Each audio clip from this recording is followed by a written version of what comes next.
Hammer clean and mud slinger cleaning procedures. Pre-check prior to starting the cleaning. Make sure you're wearing your PPE safety glasses and gloves. Connect an air supply if it's not already connected. Check around the truck, making sure there are no tripping hazards before starting. Have the drum on the truck, moving at a medium speed. Lower the chute fully. Applying the Hammer Clean concrete remover.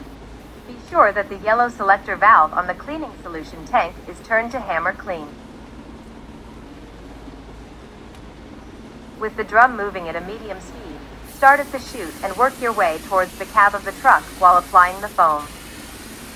When applying the foam, be sure not to go over the same area more than once each cleaning session. Overcoating will cause the foam to just fall off and create waste.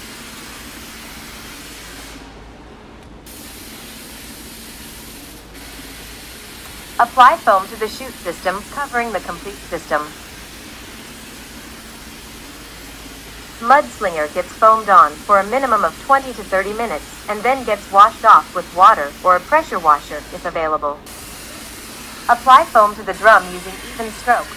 Coat the entire drum.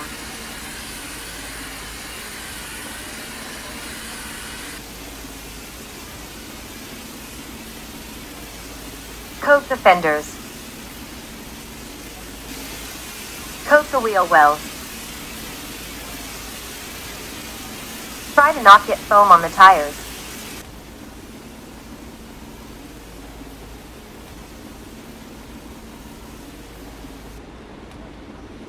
Using a scrub brush, brush all the areas where concrete buildup is visible.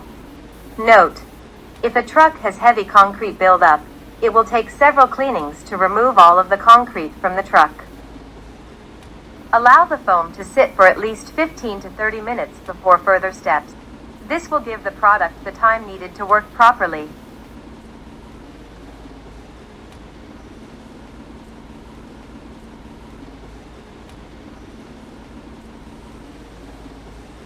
Pressure wash off. Or if you only have low water pressure, brushing will be needed to remove the mud.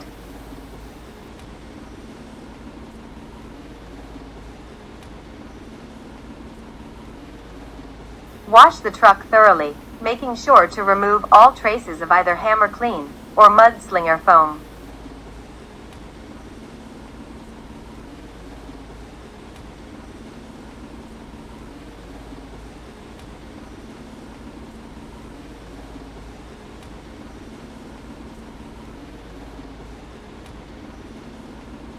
If you have questions on product usage or application, please contact your plant manager.